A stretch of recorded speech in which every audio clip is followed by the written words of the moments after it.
Hi, ako si DRB, isang fire volunteer. Tara, samahan niyo ako. Let's go! Ng Maynila at yung ibang insidente at ibang barangay nawala ng tubig. Kaya ngayon, supply namin yung ibang barangay.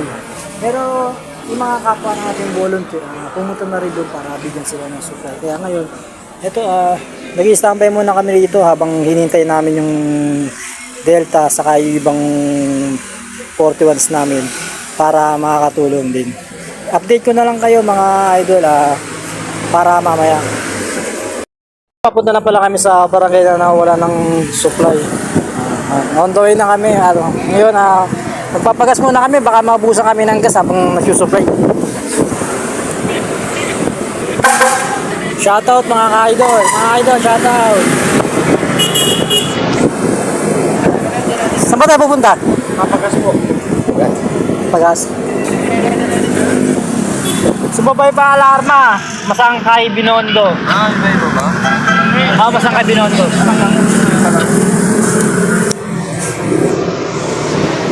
Shoutout sa'yo, Andox. Nagugutom na ako. Hindi tayo sa gasolina. Magpapagas muna tayo. Magpapagas muna tayo. Grabe yan. Taas ng gasolina ngayon. Shoutout sa mga buto. Ang taas ng diesel. No. Yung diesel tumataas pero yung sahod ang baba pa rin. Ay nako. Yeah. Ha? 138 na. Oo, mahal ng diesel. Dapat ka tinataasan dyan yung sahod ng mga katrabaho. Dapat dyan may sahod ng volunteer, no? Dapat lang. Hindi ka, kalawat na lang. Saka yung mga nag-tricycle, no? Pag may sumakay sa'yo, at malapit lang, singilin mo siyang daan. Kasi, malang kasi. Pag hindi ka binayaran siyang daan, taglag mo.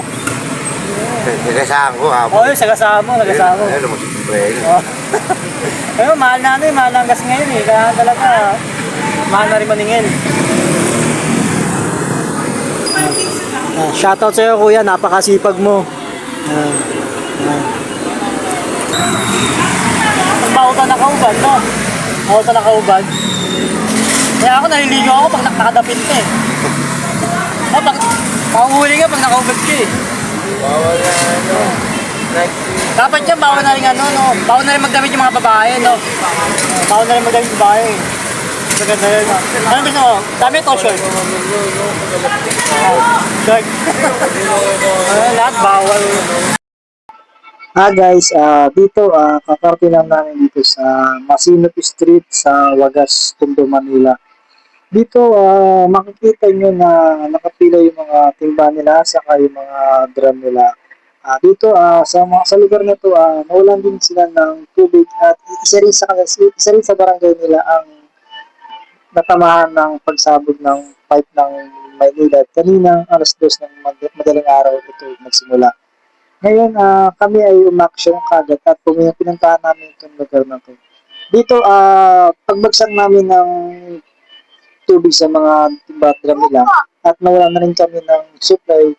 Ngayon, ginawa namin na pumaganap kami ng ibang hydrant dahil nga yung ibang hydrant na napuntahan namin, walang laman.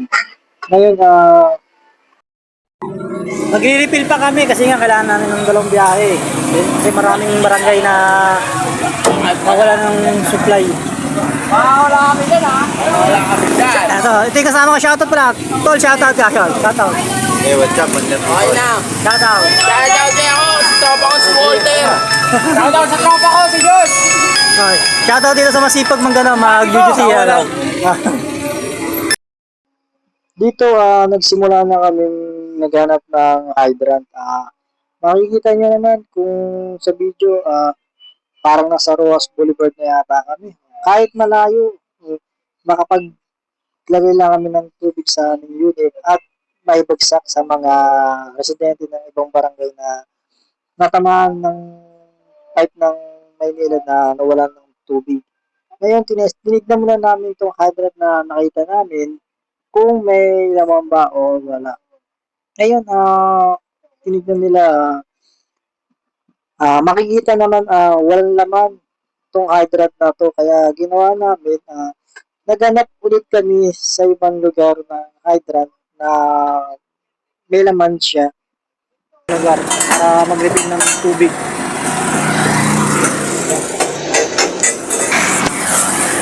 Update ko na lang kayo ulit.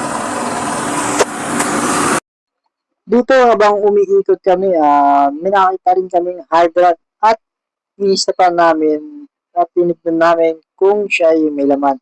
Ngayon pagbukas ng aking member, Ang lakas ng may tulo. laman at Lakas ginawa dito, namin malakas. na Malakas mga sinutuhan tama. agad namin yung aming truck at mabilisan para may bagsak na sa barangay. Pagkapuno kagad ang aming unit at umalis na kami at dito na kagad kami dumiretso sa Barrio Segundo. Dito makikita nyo naman na kagaya kanina, walang nila. Dito makikita na nagtutulakan, nagsisingitan kasi nang alam namin na init na sila sa init na sila o kapit na sila sa katawan nila. Kasi simula alas 2 hanggang ngayong oras ay hindi pa yata sila naliligo. Kaya hindi namin magsisisi na nagtutulakan sila o nagsisingatan dahil sa tubig. Kaya ginawa ko, sinabi ko sa kanila na wag silang magtulakan at lahat sila magkakaroon ng tubig. Mag-refill ulit kami. Bali, pangatlo na to. Babalikan pa kami para malagyan yung iba. Pati sa hydrant yan, pila-pila din para magkakuha ng tubig.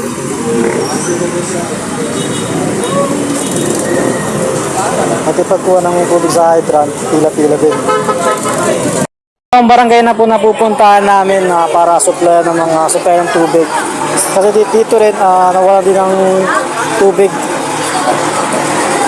Yan.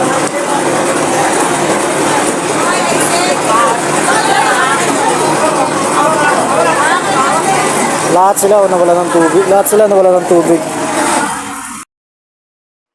Pagtapos namin supplyan yung Tugbo Velasquez tayo nag-refill ulit kami sa Tayuman at pagtapos namin mag-refill, dumaretso agad kami dito sa Moriones Tondo.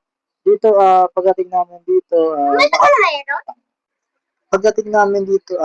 nakapila rin yung mga tao na gustong humingi ng tubig. Dito, umistop kami at pinaprasa namin sila para yung laman ng aming truck ay naibigay sa kanila para makatulong kami at para rin makaligo sila o ano man. Dito, pagtapos namin silang super, nagpahinga muna kami tapos kumain para kumuha ng lakas kasi nga may pupunta pa kami sa supply. Pagtapos namin kumain, nag-refill kami ng truck at dumaretso kami dito sa Rivera Road. Kay Consial Awisia, natamaan sila ng siguro ng pagsabog ng pag ng Maynilad kasi nga wala silang tubig. Kaya inaksyonan din namin at pumunta kami kagad. Dito nabalitaan namin na may tubig na pala sa Imanaga kaya ito na yung huli namin susuplayan. Guys, hanggang dito na lang tayo at mag-iingat kayo. 10-0 sa mga kapwa ko volunteer.